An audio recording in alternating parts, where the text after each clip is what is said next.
ketulusan hati kita. Karena ada yang istighfarnya cuma di lisan, gak nyampe ke hatinya. Contohnya habis sholat tuh, banyak yang saya perhatikan seringkali istighfarnya di lisan aja. Astagfirullah, astagfirullah, melihat handphone, astagfirullah. Update status sambil astagfirullah itu, sambil kirim WA. Itu cuma di lisan, belum tentu diterima. Tapi kalau Anda bersolawat pada Nabi atas dasar cinta Allah kepada Nabi, walaupun Anda belum tulus solawatnya, baru keluar dari lisan, Allahumma sholli ala sayyidina Muhammad, tapi karena kalimat itu keluar menggunakan nama Nabi dan dengan cinta Allah kepada Nabi, dapat Anda 10 kebaikan. Apa dalilnya? Man shalla alayya salatan wahidatan sallallahu alaihi asyra salawat. Siapa yang solawat kepadaku, Nabi nggak sebutkan mau solawatnya khusyuk, mau biasa-biasa, penting keluar kalimat solawat, maka dibalas oleh Allah 10 kebaikan. Nah, di antara kebaikan yang Allah berikan itu ada rahmat di dalamnya. Ditemukan di mana? Di Quran surah kedua, di ayat berapa? 157. Al-Baqarah ayat 157. Bunyinya bagaimana? Ulaika alaihim sholawatun mir rabbihim warahmah wa ulaika humul muhtadun. Ada orang-orang yang hidupnya dijamin oleh Allah mendapatkan sholawat dari Allah. Apa makna sholawat dari Allah? Pujian yang melahirkan rahmat. Tahu dari mana rahmatnya? Kalimat setelahnya berupa tafsir. Sholawatu warahmah. Apa makna rahmat di sini? Memudahkan urusan hidup. Dari mana dalilnya? Kalimat setelahnya, wa ulaika humul muhtadun, dan merekalah orang-orang yang dimudahkan hidupnya. Dari mana taunya kalau ini kemudahan hidup? Pada ayat sebelumnya, ayat 155 dan 156. Bagaimana bunyinya? Wala nabluwannakum bisyai'in minal khauf wal ju' wa naqsi minal amwal wal anfus wath thamarat wa basyiris sabirin alladzina idza asabathum musibah qalu inna lillahi wa inna ilaihi ulaika alaihim salawatum mir rabbihim wa rahmah wa ulaika humul muhtadun. Duhai kalian yang hidup, aku akan uji dengan berbagai ujian supaya membuat hidup kalian berkualitas, kalian lebih baik lagi. Ujian itu satu bentuknya kekhawatiran. Sekarang pun ada yang khawatir kapan Ustadz selesai ngajarnya. Walju, karena saya mulai lapar. Wa naqsi minal amwal, ongkos sudah mulai berkurang. Wal anfus, ada yang sakit, ada yang meninggal. Wath thamarat, ada yang hasil kerja kerasnya dibawa orang. Wa basyiris sabirin, berbahagialah orang sabar. Bagaimana cara sabar? Alladzina idza asabathum musibah, yang kalau diuji dengan masalah ini, qalu, mereka meyakinkan pada hatinya, inna lillahi wa inna ilaihi raji'un. Ini ujian dari Allah supaya membuat saya berkualitas, dan pasti Allah kasih solusinya. Bagaimana cara mendapatkan solusinya? Kalau orang-orang sudah bersikap begini tawakal pada Allah, maka dia berburu rahmat Allah. Ulaika alaihim salawatum mir rabbihim wa rahmah. Orang sabar begini dipuji oleh Allah, diberikan rahmat. Kalau Allah sudah kasih rahmat, maka Allah berikan kemudahan untuk menyelesaikan semua masalah hidupnya. Maka orang-orang yang mempraktekkan hadis ini, ar-rahimuna, orang-orang yang berkasih sayang, mempraktekkan hidup dengan rahmat, langsung otomatis dijaga oleh Allah dengan rahmatnya ini, supaya dimudahkan semua urusan hidupnya. Semakin kuat prakteknya, semakin mudah hidupnya. Saya berani berkata begini karena saya mencoba, benar enggak ini kan, dengan keyakinan tuh. Benar enggak tuh untuk menenangkan hati, bukan meragukan itu.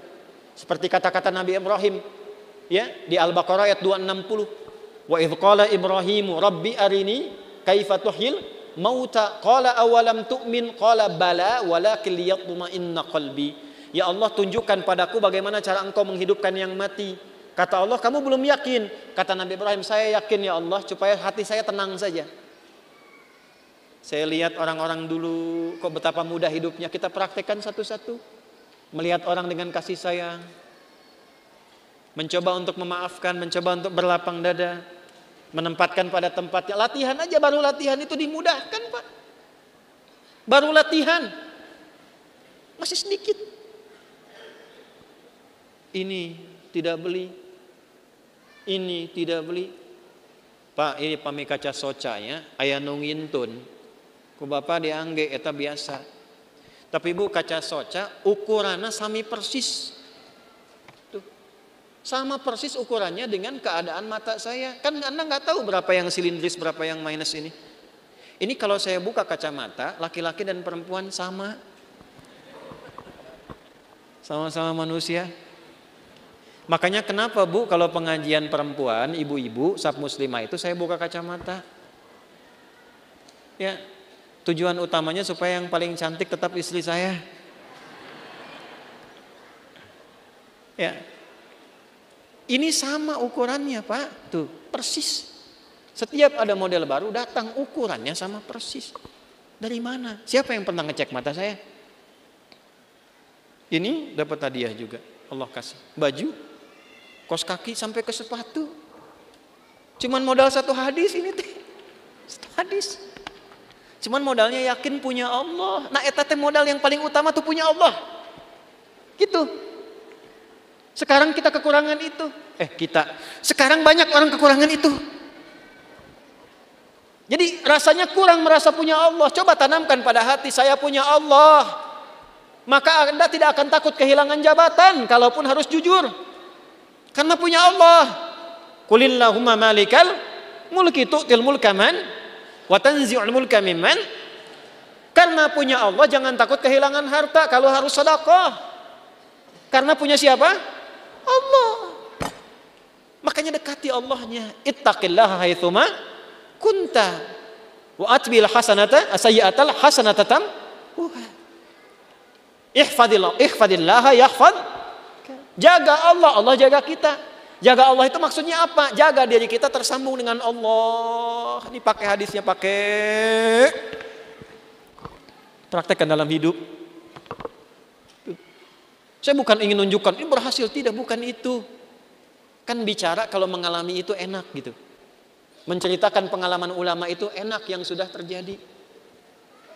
Dulu orang begini dijaga oleh Allah. Imam Nawawi itu selama hidupnya 99% makannya diantarkan oleh ayahnya. Makannya cuma sekali malam ba'da isya.